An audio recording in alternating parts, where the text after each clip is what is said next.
ആതുര സേവനത്തിനൊപ്പം ധൈര്യവും സാഹസികതയും ചേർന്നതാണ് മിലിറ്ററി നഴ്സിംഗ് സർവീസ്. ഇന്ത്യയിൽ മിലിറ്ററി നഴ്സിംഗ് സർവീസ് സൈന്യത്തിൻ്റെ ഭാഗമായിട്ട് 100 വർഷം പൂർത്തിയായി. ഒരു നൂറ്റാണ്ടിൻ്റെ ചരിത്രം പേറുന്ന മിലിറ്ററി സർവീസിൻ്റെ 100ാം വാർഷികം മിലിറ്ററി നഴ്സിംഗ് സർവീസിൽ നിർമ്മിച്ച മലയാളികൾ ആഘോഷിച്ചു. The history of nursing itself is history of military nursing, right? So Florence Nightingale took care of Crimean War soldiers. So the history of nursing is actually history of military nursing service.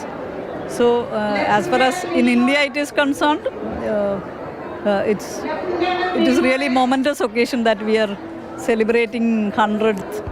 And we are very lucky to witness this. രാജ്യത്തെ സംഘർഷ മേഖലകളിൽ മാത്രമല്ല മറ്റു രാജ്യങ്ങളിലെ സംഘർഷ മേഖലകളിലും Indian military nursing സർവീസിന്റെ സേവനം ലഭ്യമാക്കിയിട്ടുണ്ട്. 14 months democratic republic of Congo എന്ന് പറയുന്ന സ്ഥലത്തുണ്ടായിരുന്നു.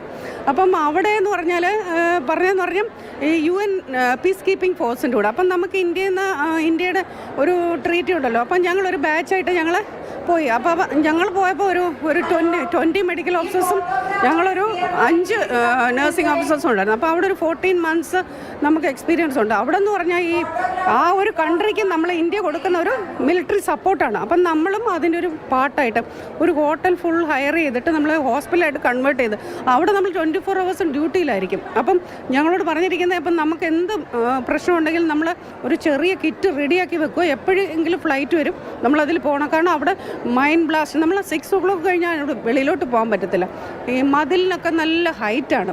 കാരണം അവിടെ പിന്നെ നമ്മുടെ ഇന്ത്യൻ സോൾജേഴ്സ് അവിടെ ഉള്ളവർ വരും, പിന്നെ UN വരുന്നവർ വരും, ലേഡീസും വരും, എല്ലാവരും വരും. അപ്പം നമ്മുടെ ഡോക്ടേഴ്സിൻ്റെ കൂടെ ഞങ്ങളും അതിൻ്റെ ഒരു ഭാഗമായി അതൊരു നല്ലൊരു എക്സ്പീരിയൻസ് ആയിരുന്നു. നഴ്സിംഗ് സർവീസിൽ സേവനമനുഷ്ഠിച്ച മലയാളികളായ ലൈസമയ സേവ്യറിനും ഫാൻസി സേവ്യറിനും പറയാനുള്ളത് ഒരു അപൂർവ കഥയാണ്. ചേച്ചി പറഞ്ഞതുകൊണ്ട് ഞാൻ സർവീസിൽ കയറിയത്.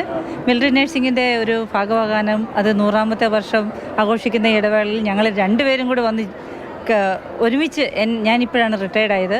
അവസരം തന്നു, അതിൽ ഒത്തിരി അഭിമാനം കൊള്ളുന്നു. ആക്ച്വലി ഇന്ത്യ മുഴുവൻ കാണണം, രാജ്യത്തിന് സേവനം ചെയ്യണം, അങ്ങനെ ഒരു എൻതൂസിയാസമായിരുന്നു. അതും നമ്മുടെ ചെറിയ നാട് പോലെയുള്ള കട്ട്ലാമറ്റ് എന്ന് പറയുന്ന സ്ഥലത്താണ് ഞങ്ങൾ ജീവിച്ച് വളർന്നത്. അപ്പോൾ അവിടുന്ന് ഞങ്ങൾ രണ്ടുപേരും കൂടെ മിലിറ്ററിയിൽ സർവീസ് ചെയ്യുക, അതും കേരളത്തിലും പുറത്ത് പോവുക, അതൊക്കെ അന്നത്തെ കാലത്ത് ഞാൻ 79 പോയി ചെന്ന് ജോയിൻ ചെയ്താണ്. അത് ലക്നൗവിൽ. അപ്പം പിന്നെ അന്നൊക്കെ കേരളം വിട്ട് പോവുക എന്ന് പറയുന്നത് ഒരു അഭിമാനം തന്നെയായിരുന്നു. അങ്ങനെ ആരും പെൺകുട്ടികൾ അങ്ങനെ പുറത്ത് പോകാറില്ലാത്ത സമയമായിരുന്നല്ലോ. കൊച്ചിയിൽ നടന്ന പരിപാടിയിൽ നഴ്സിംഗ് ഓഫീസർമാരായിരുന്ന 300-ലധികം പേർ പങ്കെടുത്തു. കഴിഞ്ഞ 4 വർഷമായി സംസ്ഥാന തലത്തിൽ നഴ്സിംഗ് ഓഫീസർമാരുടെ കൂട്ടായ്മ പ്രവർത്തിക്കുന്നുണ്ട്. മാതൃഭൂമി ന്യൂസ്, കൊച്ചി.